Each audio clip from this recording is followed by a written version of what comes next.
L'écoute Sirot Relek, Rav Dalet, quatrième sira sur Kitetse.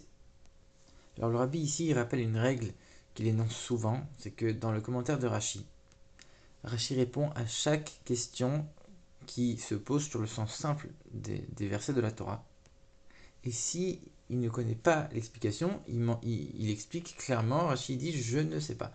Quand Rashi ne dit rien alors qu'il y a une question flagrante, ça veut dire que soit la question elle est évidente et n'importe qui peut y répondre seul, soit il faut s'appuyer sur une autre explication de Rashi que Rashi a déjà donnée à un autre endroit où il donne déjà la réponse à cette question. Et dans ce cas-là, on a une interrogation dans notre paracha, c'est que on arrive à un passage où on nous dit que lorsqu'il y aura une dispute entre deux hommes, ils vont aller devant un juge pour savoir qui a raison. Et ils vont donner raison à celui qui a raison, au juste, et ils vont rendre coupable le coupable. Comme ça, c'est expliqué, c'est comme ça, c'est dit de manière redondante dans la Torah. On va rendre juste le juste et rendre coupable le coupable, rendre méchant le méchant. C'est une évidence. Bien sûr qu'on va donner raison à celui qui a raison. Pourquoi la Torah a besoin de le dire? Et Rachid ne dit rien sur ces mots en plus. Alors juste après, on vient dire celui qui est coupable, il va, s'il mérite des coups, il va être sanctionné, etc. Peut-être que c'est une préparation. On va rendre coupable le coupable pour qu'il puisse être puni éventuellement par des coups. Mais dans ce cas-là, pourquoi tu me dis toujours en plus que le juste va être rendu juste, qu'on va donner raison au juste? Pourquoi? Ça aussi c'est en plus. Et puis encore une fois, même la fin, même la deuxième partie sur le coupable, c'est une évidence. Bien sûr que tu vas rendre coupable le coupable et pas l'autre. Donc on ne comprend pas bien le sens de cette répétition ici. Alors le Sifri nous explique que ici, en vérité, on fait une allusion au fait que dans un tribunal, il faut essayer de trouver des mérites d'abord, en premier lieu, à celui qui est accusé. Et ensuite, si après vraiment on n'arrive pas à lui trouver des mérites, on va énoncer son méfait et on va le condamner. Mais d'abord, il faut essayer de lui trouver un mérite. Donc c'est pour ça que d'abord on dit, il faut rendre juste le juste. On va essayer de le rendre juste, cet accusé. Et si vraiment on n'arrive pas, alors on va le rendre coupable.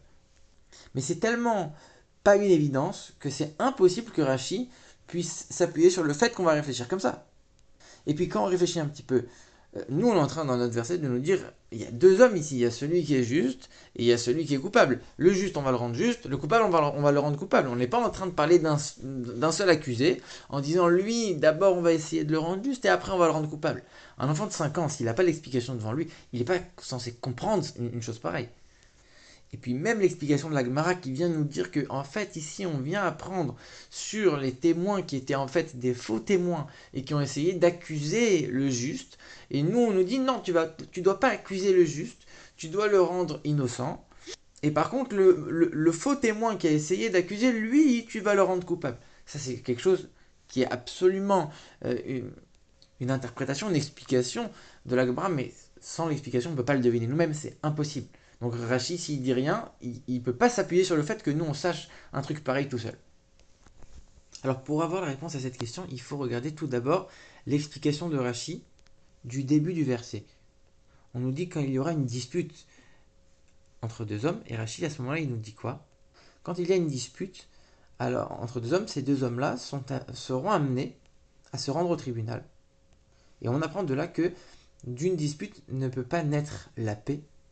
Et Rachid donne l'exemple, il nous dit c'est pour ça que Lot, le neveu d'Abraham, a dû se séparer de lui à cause de la dispute. À ce moment-là, on a une question. Il y a quoi de mal à aller au tribunal? Il y a quoi de mal à subir un jugement? Au contraire, le jugement, il va permettre d'instaurer la paix. On a une question, on ne sait pas qui a raison. Le tribunal va décider comme un ou comme l'autre, et du coup, les deux vont se calmer et il y aura la paix. En plus, la source de ce Rashi, elle est dans le Sifri, mais le Sifri ne dit pas la même chose. Le Sifri dit en effet, la paix ne vient pas de la dispute. Qu'est-ce qui a entraîné celui-ci à frapper son prochain? C'est la dispute. La dispute, elle a entraîné les coups. Et c'est sûr que quand il y a des coups, il n'y aura pas de paix. C'est pas ça que Rachid dit ici. Il dit le fait qu'il y a eu une dispute, ils vont aller au tribunal. Et de là ne va pas sortir la paix. On ne comprend pas. Alors en vérité, ici, Rachid, s'il s'arrête et qu'il explique ce verset, c'est parce que le mot qui le dérange dans le verset, c'est le mot dispute, le mot rive. Quand il y a un différend entre deux personnes, et qu'il y a un jugement, il y a une affaire au tribunal, dans la Torah, toujours on appelle ça davar. Ça c'est, il y a un jugement, il y a quelque chose qu'on va essayer de déterminer. Quand on a le mot rive, ça veut vraiment dire une dispute. Quand on parle de dispute, on parle de deux hommes qui n'ont pas vocation à aller devant le tribunal, ils ont vocation à rester disputés l'un avec l'autre. Et l'endroit qu'on cite comme exemple, où on voit ce mot rive, c'est justement entre les bergers de Abraham et de Lot. Mais dans ce cas-là, on aurait dû dire le mot jugement, le mot davar, le mot affaire ici. D'ailleurs, Onkelos, quand il traduit pas le mot par dispute, il traduit le mot par jugement. Alors pourquoi la Torah elle emploie le mot dispute ici? Et c'est là que Rachid vient nous expliquer. Ici, on ne parle pas de deux personnes qui cherchent la vérité, qui cherchent à s'arranger. Ils essayent de trouver un compromis entre eux, ils essayent d'arriver à savoir qui a vraiment raison. Est-ce qu'on peut arranger l'un, est-ce qu'on peut arranger l'autre? Est-ce qu'on va aller au tribunal pour essayer de vraiment connaître que faire dans une situation pareille? Ou est-ce qu'on a des personnes qui, de toute façon, quoi qu'il arrive, chacun cherche à avoir raison, et même quand ils vont aller au tribunal, ils vont pas chercher à trouver la vérité et à essayer de trouver un compromis. Même en sortant du tribunal qui va dire celui-là a raison, celui-là a tort, eh ben, ils vont rester sur leur position, ils vont continuer à nourrir de l'animosité l'un envers l'autre parce que de toute façon, ils vont rester disputés, ils n'ont pas l'intention de s'arranger et de trouver la vérité. Et donc dans une situation comme ça, même le jugement n'amènera pas la paix. Et c'est pour ça que Rachid amène l'exemple de Lot et Abraham. C'est même pas eux-mêmes qui se disputaient, puisque eux, ils étaient en paix. C'est les bergers de Lot avec les bergers d'Abraham qui avaient une dispute. Mais cette dispute, elle les a amenés eux-mêmes à se séparer. Puisqu'il n'y a pas de paix qui vient d'une dispute. Et maintenant, on comprend pourquoi Rachid ne vient pas expliquer ces mots en trop. On va rendre juste le juste et on va rendre coupable le coupable. Pourquoi? Parce que ici, on ne parle pas de deux gens, de deux personnes qui essayent de trouver un compromis. On parle de deux personnes qui vont rester sur leur position de toute manière. Ils veulent trouver un juste et un coupable. De toute façon, ils ne cherchent pas à trouver un compromis. Ils sont convaincus que l'autre partie a entièrement tort et que eux ont entièrement raison. C'est ça que la Torah vient de dire ici. Et ici, on peut même apprendre quelque chose de plus. On aurait pu penser que quand deux personnes viennent se disputer, on va même pas les juger. On va juste les punir parce qu'ils viennent se disputer. Parce qu'ils ont de l'animosité l'un envers l'autre. Et le fait de les punir, ça va faire en sorte qu'ils vont faire la paix, ils vont arrêter leur histoire. La Torah, elle vient et te dit non. Tu dois les juger et mettre ta tête dans leur histoire pour savoir qui a raison et qui a tort. D'après les lois de la Torah.